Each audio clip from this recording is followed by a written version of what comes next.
Welcome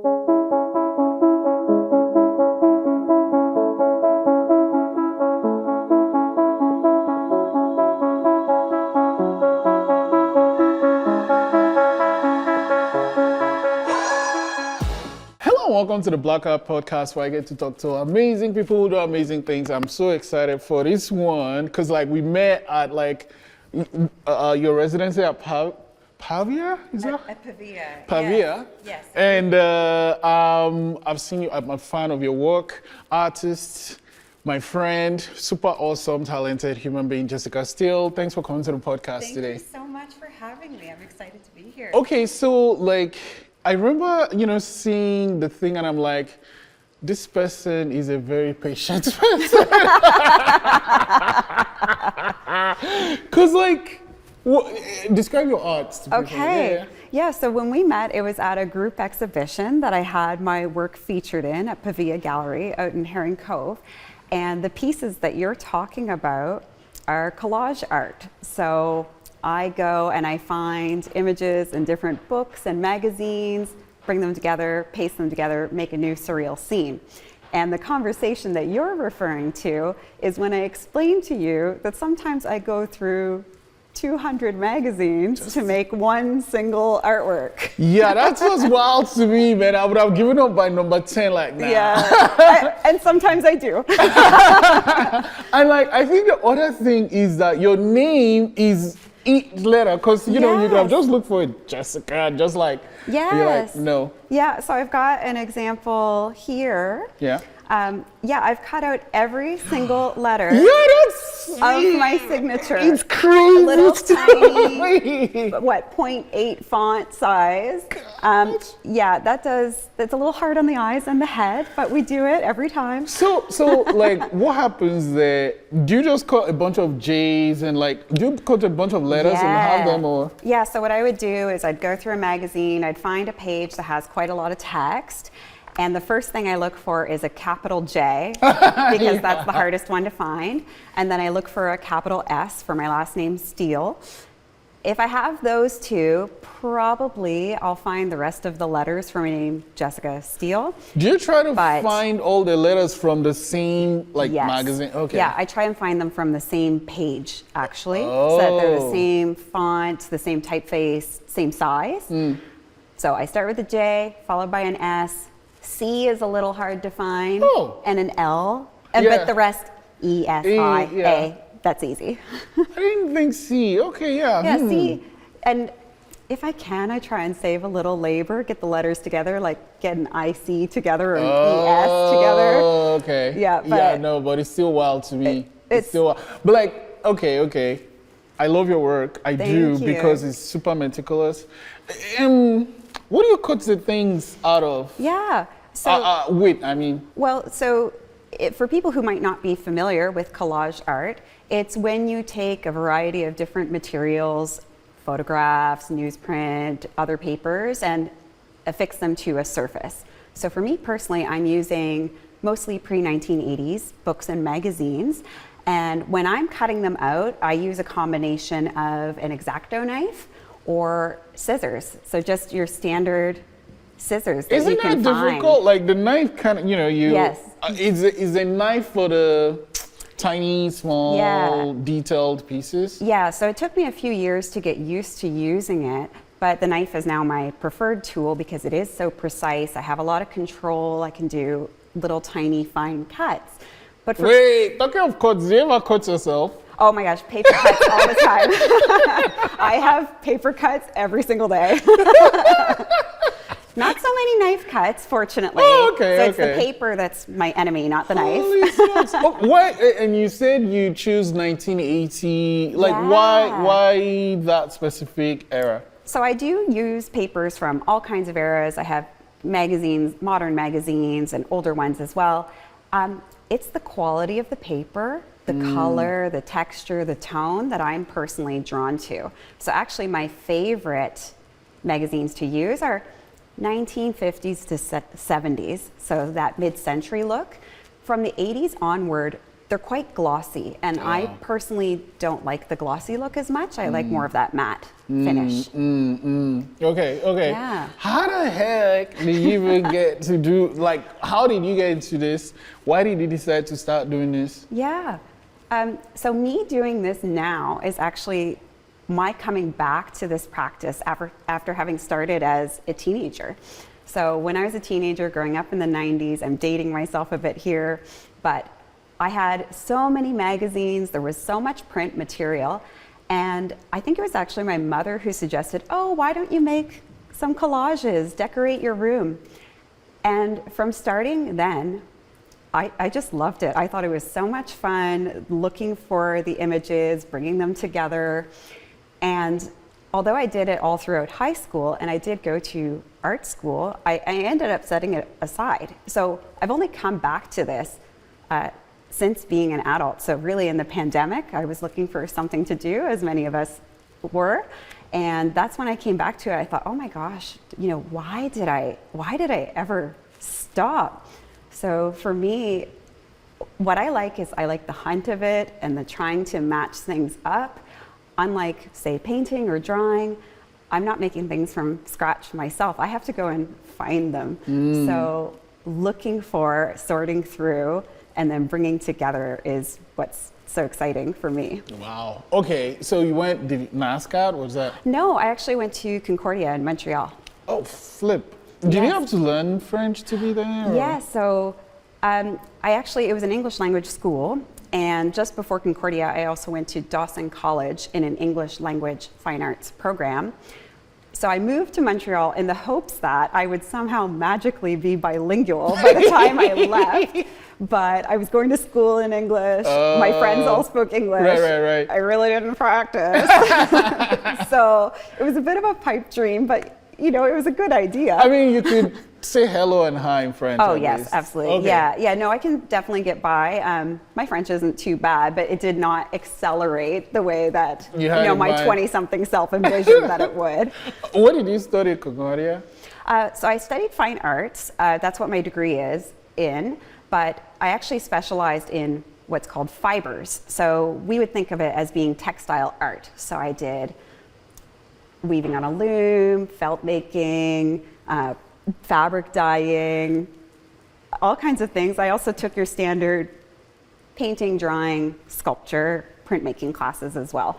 And you just, I mean, do you still do any of those? No.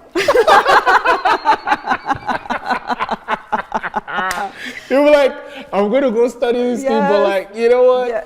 Okay, so the pandemic happened, you did this, and when did it become, hey, this is something I love, but I also want to share with people? Well, so it's kind of related to your last question. I actually went to art school because I loved collage so much, and I wanted to really be able to develop it as a fine art practice. But when I got to art school, with my course load and our teachers really encouraging us to try different mediums and the expectation that we would explore different mediums, I just accidentally set collage down and wasn't able to come back to it, even though it was the reason that I went to art school.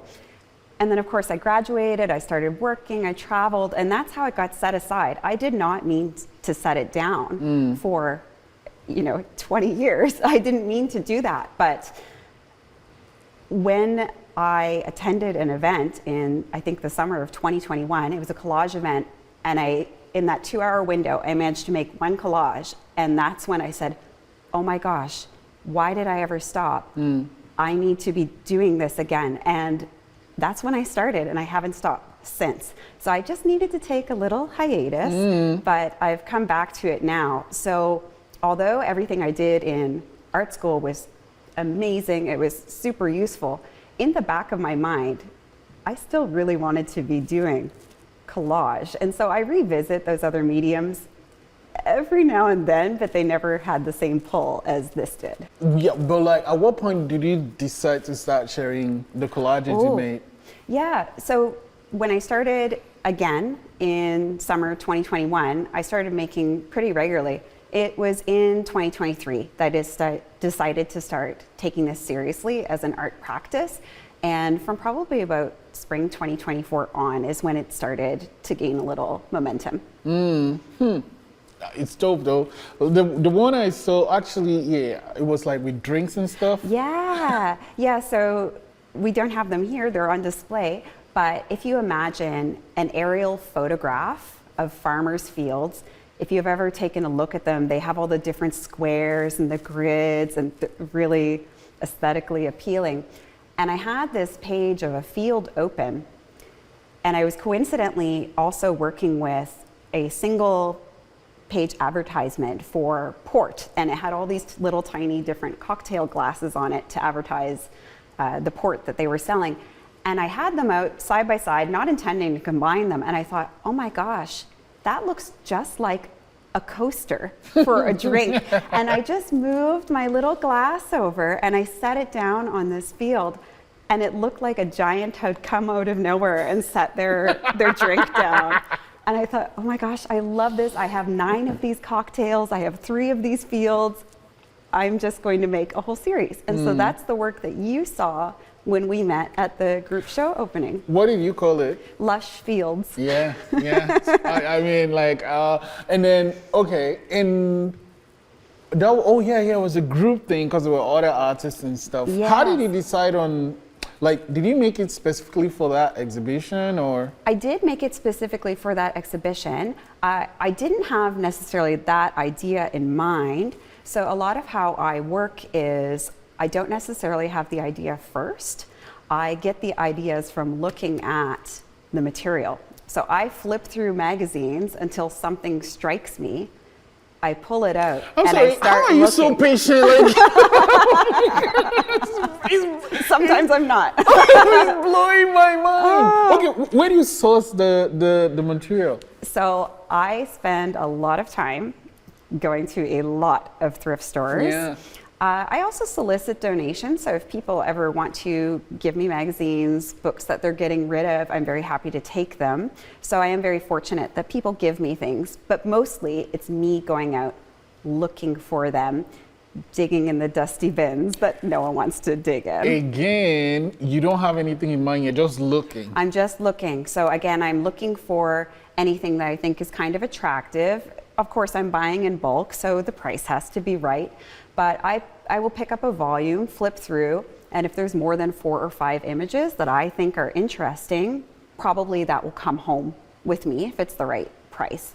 So the whole process from sourcing the material to flipping through it to getting to the finished piece, it is a lot of me assessing and weighing the whole way along. Okay, actually, let's talk about process then. You go to the thing, Value Village, let's say, you're like, okay, I like this thing, I don't know what it's gonna be. Exactly. You go home, do you now just like flip through it? Yeah, so I've got a couple of big shelves. So the first thing I do, I get a new book home, I will flip through it and kind of decide where I want it to live on my shelf. But I flip through a magazine until something catches my eye. It could be the color, the subject matter. It's different every time, but something about that image says, me, it's my turn. So I'll pull that out, set it aside, and think about what kind of world I'd want to build around that anchor image. And then I will start looking for other images, secondary, tertiary images to go with it. So I might go back to my bookshelf, I might go to my stash, which is several file boxes full of all my loose papers that I've sorted by category.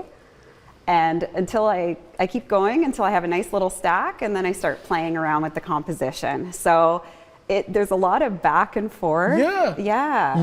Oh my God. Wait, so the shelf, do you like, what are they, do you have like the categories of your shelf? Do they have names? And the files, do they have names? Yes. So on the shelf, when I look at it, I know what the categories are. For example, these are our vintage women's magazines. These are travel books. These are space. So I know when I'm looking at it. But in my file folder, I get really specific because I have all these loose papers or things that I've cut out and not used, and I want to save them because they might come in handy again later. That is really narrowed down and all labeled. So for example, people, animals, mountains, fields, some categories that make sense only to me, like spooky Valentine. Yeah, I know what that means. Did you make one for, wait, Valentine's was yesterday. Did you make any spooky Valentine one? I didn't get one done, but I did go and take a little riffle through the file. Nothing was speaking to me on that day, so unfortunately, no, not this year, but there's always next year. Okay. And then, with the with the animals, it's still huge. It's just, or do you even go? I am going to have to start narrowing down. So for example, I used to have one single folder that was people, but now we're, getting up to 5 years into this, my people folder is like this big. And so I've had to start breaking it down into tiny people, medium-sized people, big people. Right. And then we moved into another file that I hope no one ever looks at too closely, body parts.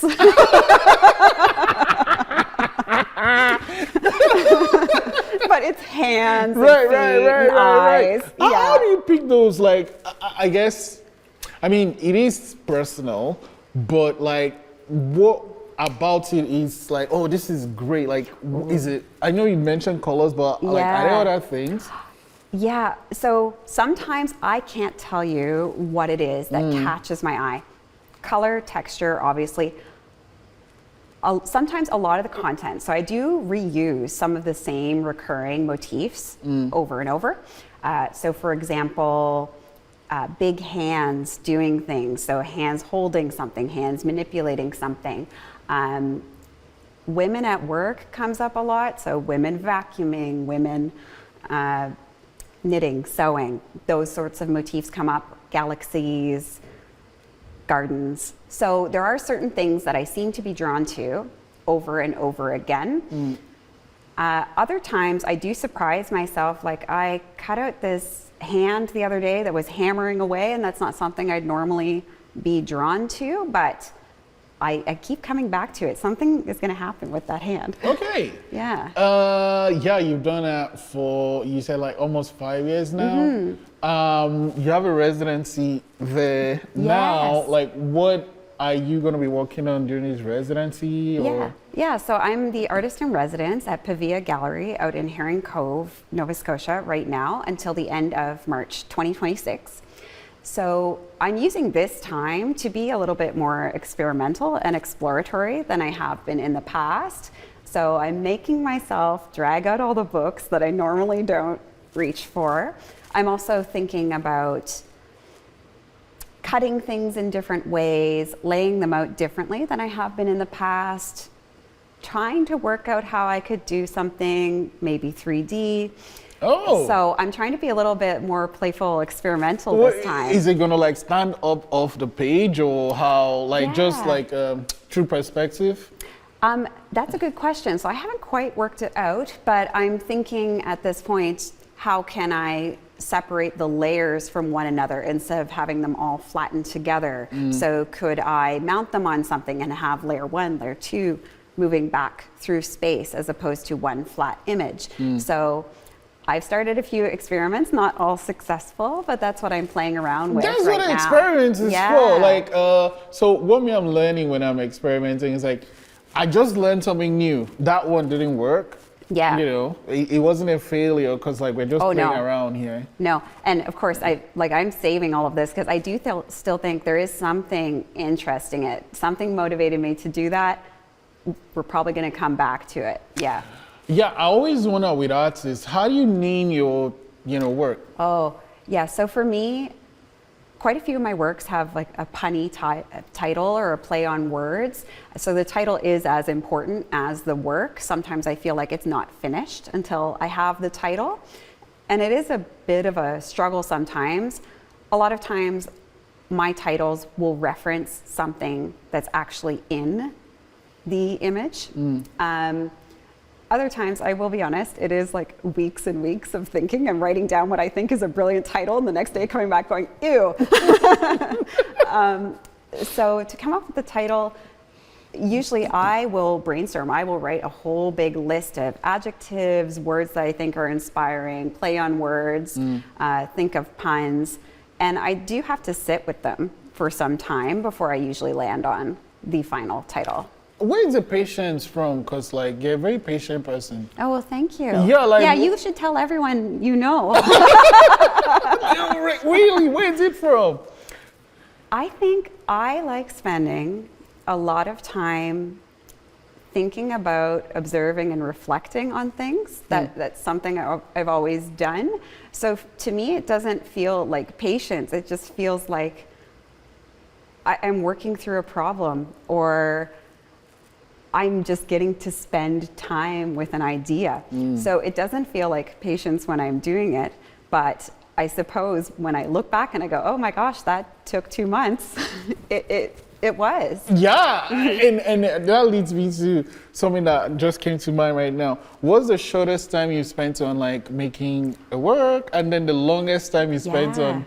Oh my gosh, well, so it just happened. I was so excited.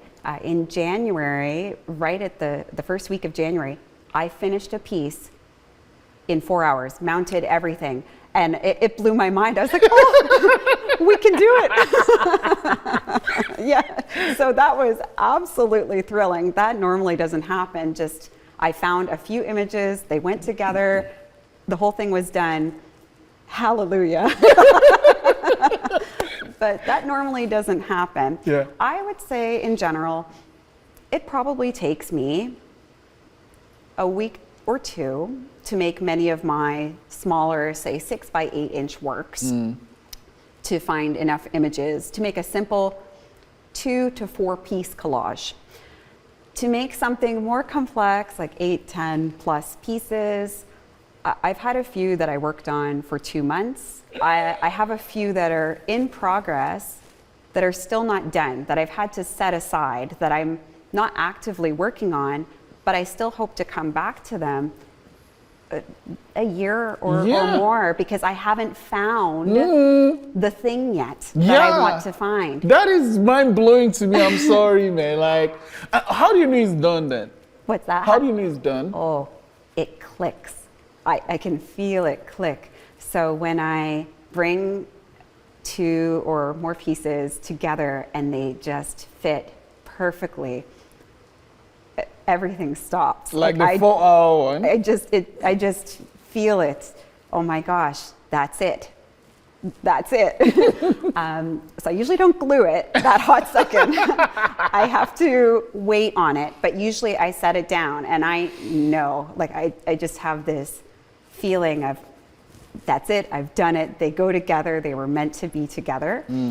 Now, sometimes I'm not totally ready to commit, because once I glue it, I can't unglue it. So I do usually let it sit overnight or something like that. But in the case of this collage I just mentioned that I completed in January, I knew it was ready. So I glued it down, but that doesn't happen too often. I usually let it sit overnight or for a day or two. Sometimes I take photos of different layouts side by side so I can compare them before I finally mount it and finish the piece. Yeah. Anyway, yeah, it's wild to me. So most of what you're doing, like currently working on, is for your residency, or are you working on any other things? Yeah, so I'm working on that. If people are listening and they get the chance, you can go out before the end of March 2026 and catch my work in progress there. So I'm putting up pieces as I'm finishing them, as well as some of my sample images, things I've cut out, just so you can see my process. So that's at Pavia Gallery. So I'm doing that. I am spending quite a bit of time on art writing, kind of administrative stuff for the back end of my art practice. And I am working towards a group show that will be happening. So I'm in the Visual Arts Nova Scotia mentorship program. And as part of this cohort of 4 emerging artists and 4 established artists, we will be having a group show at the Craig Gallery that will be opening on July 2nd, 2026. So I am making new work for that. I don't know what it is yet, though, because I haven't found it yet. I'm sorry. So stay tuned. But like, okay, so yeah, I mean, when you're working on something like that, will you know that something you found is for that thing in July or for something else? Yeah, I do have this show in mind, so probably at this point when I find something interesting, I will be working on it with the aim of completing it for that show at this point. I am typically working on a couple submissions at a time, so depending on the parameters of each show, for example, there was one call that I saw that's for a nostalgia show. Well, that's right up my alley. So anything that I think is a little bit more nostalgic, vintage looking, I'm going to earmark for that show. The show at the Craig Gallery in Dartmouth, it's very open-ended. We can do what we like. So I think I will be choosing perhaps something larger, something I could do in a series. If I find several of a similar type of image, most likely I will be earmarking that for the Craig Gallery show. Okay. I'd like to have a few. Okay, and yeah, something just jumped into my head right now. Lush Fields, right? That's the one I saw. Yes. How long did it take to make that one? Yeah, well, it took a long time to get the idea. So I will be honest, I was getting a little stressed flipping through all my magazines and nothing was jumping out at me. But once I had the single cocktail page and I had the single field, from there it was pretty fast. Once I realized one cocktail looked good on the one field, that came together pretty quickly. And then I knew I just had to find other fields. So it's much easier for me to go shopping for one specific kind of generic image, like a field. There's quite a few of those. If I wanted a hand facing in a certain direction, okay, that's gonna take me longer. But a picture of a field, pretty easy. So in the end, I think to make 3 pieces, they probably came together in about a week, but it was several weeks leading up to get the initial idea. Okay. So as an artist, you create, you do that stuff, but these days as an artist, you kind of also have to do social media. How do you feel about that? It is taking a back burner a little bit to the art making. I don't mind it though. I think it's really interesting to see what people are up to. It can be quite hard for me to convey my artwork on social media because I think a lot of people think that I'm either making my work digitally or that I'm just printing off a page. They don't realize that I am hand cutting and hand gluing everything I make. Yeah, man. We need to talk, because what you need to do, when you have one of your pieces that's like ready to go or almost ready to go, just like record a time lapse of that thing. That's what you need to do. Because like in my head, your work is amazing because of the amount of work that goes into that. Like the time that goes into that, it's like crazy to me. So if you like, you know, just show a time lapse of that, I think it will come across. Because actually, talking about that AI, your work can be, because it's so wild, right? Like, AI can't do this. Exactly. Exactly. So it's like unique to you. And I guess jumping in my little time machine way to when you were growing back, like, where did this whole art thing, like, why do you even decide to go to art school? Why do you want to be an artist? Yeah, that's a good question. Well, growing up, I was very lucky that my mother was quite artistic, very creative. And although I didn't get to spend a ton of time with them when I was younger, her whole side of the family is all very creative, like a variety of different interests. So I did have that influence. And like I said, I was a very introspective, reflective kind of child. So I really thought art was very beautiful. I'm sure I wouldn't share the tastes my 8-year-old self had, but I did always like art. But when I was a kid, I actually wanted to do multiple things. I wanted to be an artist, journalist, writer, and rock star. You know? You play music? No, that one was definitely a pipe dream. Oh, right. But in the break that I took between university and ending up coming back to this collage practice, I was creative writing during that time.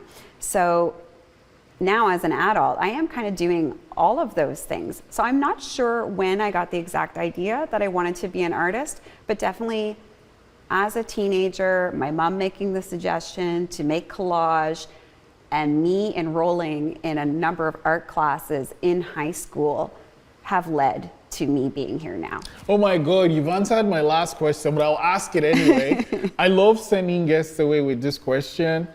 Someone asked me and it blew my mind. I was like, I'm going to ask everyone. Yeah.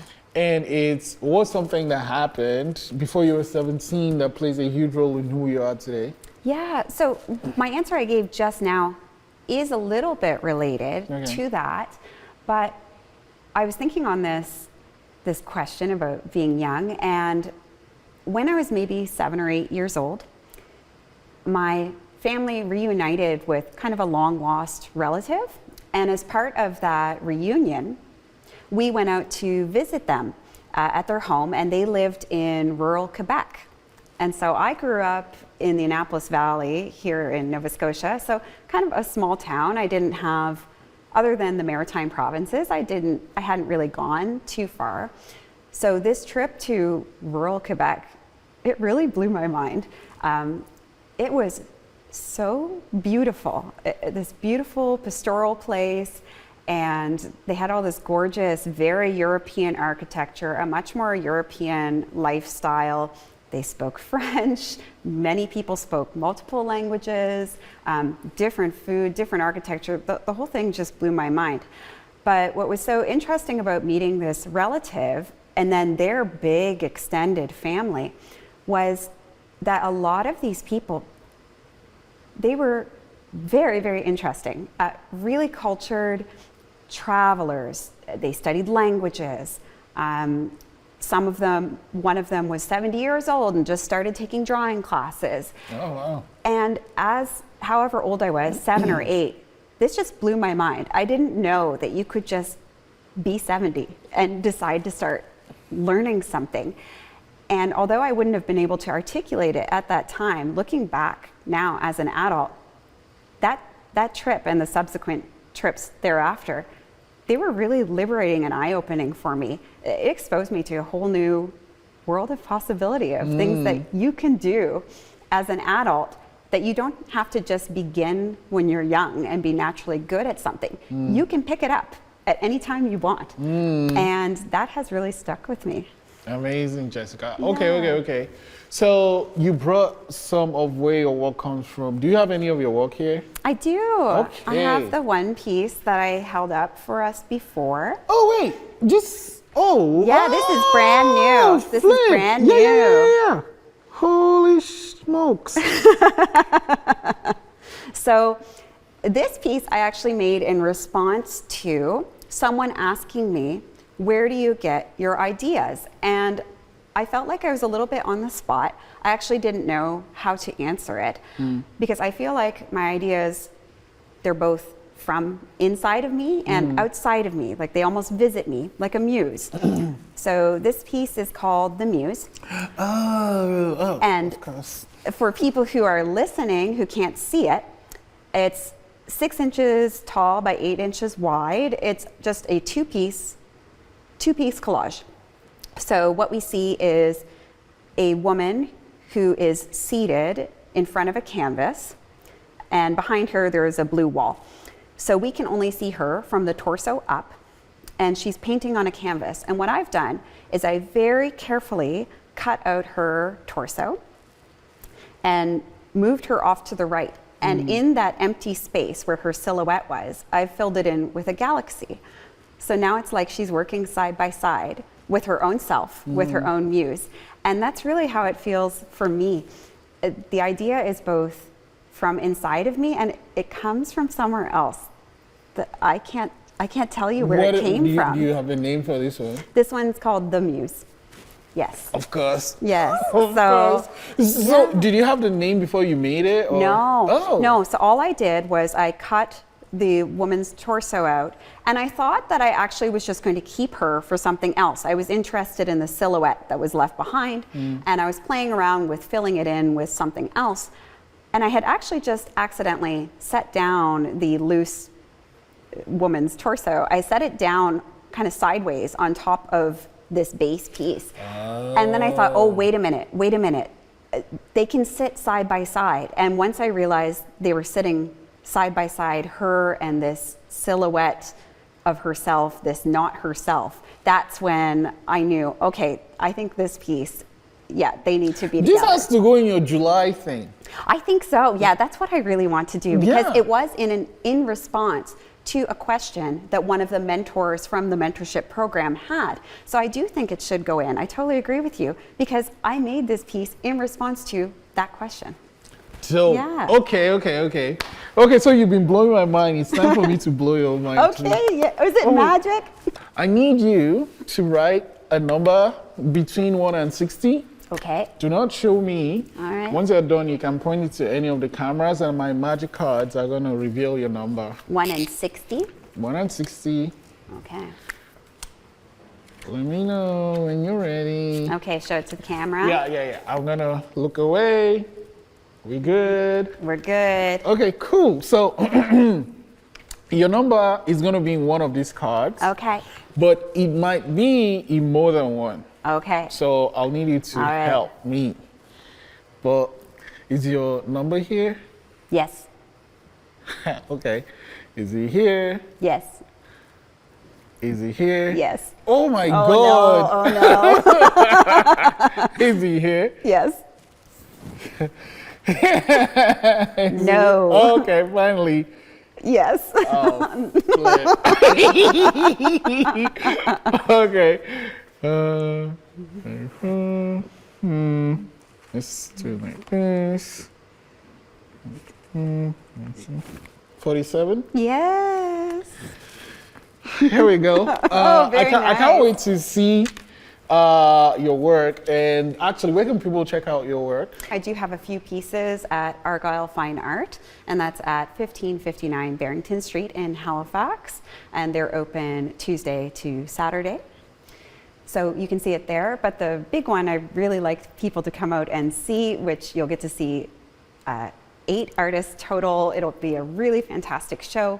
That's going to be at the Craig Gallery in Alderney Landing in Dartmouth, and our show with the mentorship program will be opening on July 2nd, 2026, and running for the month of July. Oh my God. Jessica, thank you so much for doing this and sharing your work, the muse. I can't wait to see what you do with it and how you display it. But I really enjoy talking to you, and it's always nice to see you at all the art shows and stuff in the city. Yes. Thank you for all the awesome things you do, and thank you for making me understand that patience can lead to things like this. But also, thanks for coming to the podcast today. Thank you so much for having me and for calling me patient. I love it. No, fuck, are you kidding me? Fuck.